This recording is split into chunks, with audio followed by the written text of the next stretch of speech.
ഇന്ന് നമ്മൾ നോക്കാൻ പോകുന്നത് sites of T B disease ആണ്.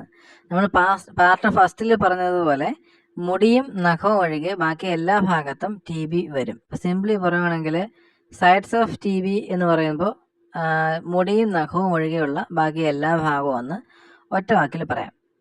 നമ്മൾ ആദ്യം പറഞ്ഞിരുന്നു എന്താണ് പൾമണറി ടി ബി എന്ന്. പൾമണറി ടി ബി അല്ലെങ്കിൽ പൾമണറി ട്യൂബർക്കുലോസിസ് എന്ന് പറയുമ്പോഴത്തേക്കും ലങ് പാരങ്കൈമയിൽ, അതായത് ശ്വാസകോശത്തിലെ പാരങ്കൈമ സെൽസിൽ ഉണ്ടാകുന്ന ടി ബി ആണ് pulmonary T B. Extra pulmonary T B എന്ന് പറയുമ്പോഴത്തേക്കും ശ്വാസകോശമല്ലാത്ത മറ്റു ഭാഗങ്ങളിൽ ഉണ്ടാകുന്ന ടി ബി ആണ്. അവ പ്രധാനമായിട്ടും ലിംഫ് നോഡ്, ബ്രെയിന്, കിഡ്നി, സ്പൈൻ എന്നീ ഭാഗങ്ങളിലാണ് വരുന്നത്. പിന്നെ ഈ പ്ലൂറ നിങ്ങൾ ശ്രദ്ധിക്കേണ്ട ഒരു കാര്യമാണ്. പ്ലൂറ ശരിക്കും പറഞ്ഞാൽ ലങ്സിൻ്റെ ഒരു കവറിങ് ആണ് പ്ലൂറ. അപ്പം നമ്മളെല്ലാം വിചാരിക്കും ഈ പ്ലൂറയിൽ ഉണ്ടാകുന്ന ടി ബി ഇൻഫെക്ഷനും പൾമണറി ഇൻഫെക്ഷൻ അല്ലേ എന്നൊരു ചോദ്യം ഉണ്ടാവും. പക്ഷേ അല്ല, ശ്വാസകോശത്തിൻ്റെ കവറിങ് ആണെങ്കിലും പ്ലൂറയിൽ ഉണ്ടാകുന്ന ടി ബി എക്സ്ട്രാ പൾമണറി ആയിട്ടാണ് കണക്കാക്കിയിരിക്കുന്നത്. അതുപോലെ തന്നെ മറ്റൊരു കാര്യം പറയാം, ഒരു പേഷ്യൻറ്റിന് പൾമണറി ടി ബിയും അതോടൊപ്പം തന്നെ എക്സ്ട്രാ പൾമണറി ടി ബിയും ഉണ്ടെങ്കിൽ, അതായത് ഉദാഹരണത്തിന് ഒരു പേഷ്യൻറ്റിന് ലങ്സിലും ടി ബി ഉണ്ട്, അതുപോലെ തന്നെ അതേ സമയത്ത് ലിംഫ് നോഡിലും ടി ബി ഉണ്ട്. അങ്ങനെയുള്ള പേഷ്യൻറ്റിനെ എന്ത് കാറ്റഗറി ആയിട്ടാണ് തിരിക്കുന്നത് എന്നൊരു ചോദ്യമുണ്ട്. അത് ശരിക്കും പൾമണറി ടി ബി ആണ്, അല്ലാതെ എക്സ്ട്രാ പൾമണറി ടി ബി അല്ല. പൾമണറി ടി ബി ആയിട്ടാണ് കണക്കാക്കുന്നത്. അപ്പോൾ ഈ രണ്ട് കൺഫ്യൂസിങ് ഫാക്ട് ഓർത്ത് വെച്ചോണം. ഒന്നാമത്തെ കൺഫ്യൂസിങ് ഫാക്ട് എന്ന് പറഞ്ഞാൽ ഒരാൾക്ക് ഒരേ സമയം പൾമണറി ടി ബിയും എക്സ്ട്രാ പൾമണറി ടി ബിയും ഉണ്ടെങ്കിൽ അയാളെ കൺസിഡർ ചെയ്യുന്നത് പൾമണറി ടി ബി പേഷ്യൻ്റ് ആയിട്ടാണ്. അതുപോലെ തന്നെ ലങ്സിൻ്റെ കവറിങ് ആയ പ്ലൂറയിൽ ടി ബി ഇൻഫെക്ഷൻ ഉണ്ടാവുകയാണെങ്കിൽ അത് ഒരിക്കലും പൾമണറി ടി ബി അല്ല, എക്സ്ട്രാ പൾമണറി ടി ബി ആണ്. ഇനി എന്താണ് ഡിസെമിനേറ്റഡ് ടി ബി? ആ പേര് സൂചിപ്പിച്ചിരിക്കുന്നത് പോലെ തന്നെ ബ്ലഡിലൂടെ ടി ബി ഇൻഫെക്ഷൻ ഒരു സൈറ്റിൽ നിന്നും മറ്റ് സൈറ്റ്സിലേക്ക് പോയി ഈ ബ്ലഡ് എവിടേക്ക് പോകുന്നു അവിടെ എല്ലാം ടി ബി ഇൻഫെക്ഷൻ ആകുന്ന അതായത് ടി ബി ഇൻഫെക്ഷൻ സ്പ്രെഡ് ചെയ്യുന്ന ആ അവസ്ഥയാണ് ഡിസെമിനേറ്റഡ് ടി ബി എന്ന് ഉദ്ദേശിക്കുന്നത്. അടുത്തത് എന്താണ് മിലിയറി ടി ബി എന്നാണ്. മിലിയറി എന്ന് പറയുമ്പോൾ ആ പേരിൽ തന്നെയുണ്ട് മില്ലറ്റ് പോലെ ഇരിക്കുന്ന ടി ബി എന്നുള്ള അർത്ഥത്തിലാണ് മിലിയറി ടി ബി എന്ന് യൂസ് ചെയ്യുന്നത്. ഇത് വളരെ റെയറായിട്ട് കാണപ്പെടുന്ന ഒരു ടി ബിയുടെ വിഭാഗമാണ്. പക്ഷേ ഇത് വന്നു കഴിഞ്ഞാൽ ഒരു ലൈഫ് ത്രെറ്റനിങ് തന്നെയാണ്. നേരത്തെ പറഞ്ഞതുപോലെ തന്നെ ഡിസെമിനേറ്റഡ് ടി ബിയുടെ മറ്റൊരു വെർഷനാണിത്. ഇതും ഡിസെമിനേറ്റഡ് ആണ്. ലങ്സിൽ എക്സ്റേ എടുക്കുമ്പോഴത്തേക്കും, ചെസ്റ്റ് എക്സ്റേ എടുക്കുമ്പോൾ മിലിയറി, അതായത് മില്ലറ്റ്സിൻ്റെ രൂപത്തിലുള്ള ചെറുധാന്യങ്ങളുടെ രൂപത്തിൽ ഇങ്ങനെ കുത്തായിട്ട് ഇങ്ങനെ ഇൻഫെക്ഷൻ വ്യാപിച്ചിരിക്കുന്നതായിട്ട് കാണാൻ പറ്റും. അതാണ് മിലിയറി ടി ബി എന്ന് പറയുന്നത്. ഇനി നമ്മൾ അറിഞ്ഞിരിക്കേണ്ട ഒരു ടേമാണ് പ്രൈമറി ടി ബി. ഈ പേര് സൂചിപ്പിച്ചിരിക്കുന്നത് പോലെ തന്നെ മുൻപ് ടി ബി ഇൻഫെക്ഷൻ ഉണ്ടായിട്ടില്ലാത്ത ഒരാൾക്ക് ആദ്യമായിട്ട് ടി ബി സ്ഥിരീകരിക്കുമ്പോൾ അതിനെ നമ്മൾ പ്രൈമറി ട്യൂബർക്കുലോസിസ് അല്ലെങ്കിൽ പ്രൈമറി ടി ബി എന്നാണ് പറയുന്നത്.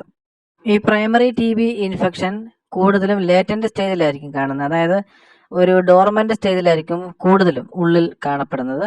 അത് നമ്മൾ കഴിഞ്ഞ ക്ലാസ്സിൽ പറഞ്ഞതുപോലെ ഇമ്മ്യൂണിറ്റിയിൽ എന്തെങ്കിലും കോംപ്രമൈസ് സംഭവിക്കുമ്പോൾ അല്ലെങ്കിൽ മറ്റെന്തെങ്കിലും രോഗങ്ങൾ വരുമ്പോൾ ഇത് ഡെവലപ്പായിട്ട് ഡിസീസായി മാറുകയാണ് ചെയ്യുന്നത്. അപ്പോൾ പ്രൈമറി ട്യൂബർക്കുലോസിസ് എന്ന് പറഞ്ഞാൽ ആദ്യമായിട്ട് വരുന്ന ടി ബി ഇൻഫെക്ഷൻ.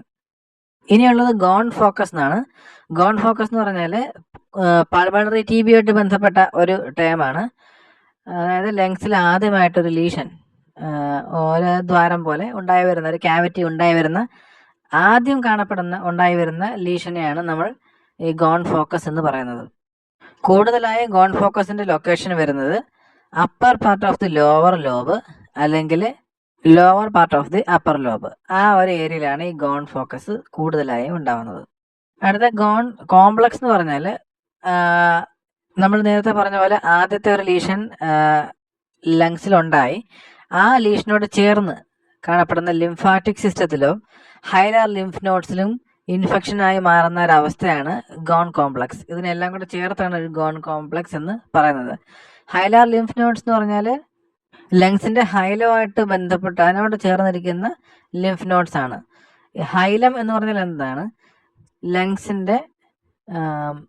ലങ്സിലേക്ക് വന്ന് ചേരുന്ന ബ്രോങ്കസ് ആയാലും പൾമണറി ആർട്ടറി, പൾമണറി വെയിൻ, ഇതെല്ലാം വന്ന് ചേരുന്ന ആ ഭാഗമാണ് പൊതുവേ നമ്മൾ ഹൈലം എന്ന് പറയുന്നത്. അപ്പോൾ ആ ഭാഗത്തുള്ള ലിംഫാറ്റിക് സിസ്റ്റത്തെയും ഹൈലം ഭാഗത്തുള്ള ലിംഫ് നോഡ്സിനെയൊക്കെ ഈ ഗോൺ ഫോക്കസ് ഒരു കോംപ്ലക്സ് ആയിട്ട്, അതായത് ഒരുമിച്ച് ഇൻഫെക്ഷൻ ആവുന്ന അവസ്ഥയാണ് ഗോൺ കോംപ്ലക്സ് എന്ന് പറയുന്നത്. ഇനി നമ്മൾ അറിഞ്ഞിരിക്കേണ്ട ഒരു ടേമാണ് റാങ്കി കോംപ്ലക്സ്. അത് ഈ പറഞ്ഞ പോലെ ഈ ഗോൺ കോംപ്ലക്സിൻ്റെ കാൽസിഫിക്കേഷൻ നടന്നിട്ട് ഒരു ഫൈബ്രോസിസ് രൂപം കൊണ്ടിട്ട് ഒരു കാൽസിഫിക്കേഷൻ നടക്കും, കാൽസ്യം ഡെപ്പോസിഷൻ നടക്കും. അതിനെയാണ് നമ്മൾ റാങ്കി കോംപ്ലക്സ് എന്ന് പറയുന്നത്. അപ്പോൾ ഈ 3 ടേമും ഓർത്തിരിക്കണം: ഗോൺ ഫോക്കസ്, ഗോൺ കോംപ്ലക്സ്, പിന്നെ റാങ്കി കോംപ്ലക്സ്. ഗോൺ ഫോക്കസ് എന്ന് പറഞ്ഞാൽ ആദ്യമായിട്ട് ഇൻഫെക്ഷൻ ഉണ്ടായി, പൾമണറി TBയിലാണ് ആദ്യമായിട്ട് ഇൻഫെക്ഷൻ ഉണ്ടായി, അവിടെ ലീഷൻ എവിടെയാണോ ഫോം ചെയ്യുന്നത് അതാണ് ഗോൺ ഫോക്കസ്. ഗോൺ കോംപ്ലക്സ് എന്ന് പറഞ്ഞാൽ ഗോൺ ഫോക്കസിൻ്റെ കൂടെ അതിനോട് ചേർന്നുള്ള ലിംഫാറ്റിക്സിലും ഹൈലർ ലിംഫ് നോഡ്സിലും ഉണ്ടാകുന്ന ആ ഇൻഫെക്ഷൻ്റെ ആ കോംപ്ലക്സിന് മൊത്തത്തിൽ ചേർന്ന് നമ്മൾ ഗോൺ കോംപ്ലക്സ് എന്ന് പറയുന്നു. പിന്നെ ഈ ഗോൺ കോംപ്ലക്സിനുണ്ടാകുന്ന ഫൈബ്രോസിസ് മൂലം കാൽസിഫിക്കേഷൻ ഉണ്ടാവും, കാൽസ്യം ഡിപ്പോസിഷൻ ഉണ്ടാവും. ഇതിനെയാണ് നമ്മൾ റാങ്കി കോംപ്ലക്സ് എന്ന് പറയുന്നത്. നമ്മൾ കഴിഞ്ഞ ക്ലാസ്സിൽ TB ഇൻഫെക്ഷൻ്റെ അല്ലെങ്കിൽ TB ഡിസീസിൻ്റെ സയൻസ് ആൻഡ് സിംറ്റംസ് പറഞ്ഞിട്ടുണ്ടായിരുന്നു. അതിൻ്റെ കൂടെ മറ്റുള്ള സയൻസ് ആൻഡ് സിംറ്റംസും കൂടെ പറയാം. നേരത്തെ നമ്മൾ പറഞ്ഞത് 2 മുതൽ 2 ആഴ്ചയിൽ കൂടുതലുള്ള ചുമ, നെഞ്ചുവേദന കൂടുതലായിട്ടും വരുന്നത് ഈ പ്ലൂറൽ എഫ്യൂഷനൊക്കെ ഉണ്ടാകുമ്പോൾ, പ്ലൂറൽ ഉണ്ടാകുന്ന TB ഇൻഫെക്ഷനോട് ബന്ധപ്പെട്ടാണ് ചെസ്റ്റ് പെയിൻ ഉണ്ടാകുന്നത്. ന്യൂമോണിയായി മാറുമ്പോഴും ചെസ്റ്റ് പെയിൻ വരും. പിന്നെ coughing up of blood in or sputum, ചുമച്ച് രക്തം തുപ്പുന്ന അവസ്ഥ. പിന്നെ വീക്ക്നെസ് അല്ലെങ്കിൽ ക്ഷീണമൊക്കെ വരുന്നത്. വെയിറ്റ് ലോസ് ഉണ്ടാകുന്നത്, ലോസ് ഓഫ് അപ്പറ്റൈറ്റ്, വിശപ്പില്ലായ്മ, ചില്ല്, പനി, കുളിര്, അങ്ങനത്തെ അവസ്ഥ.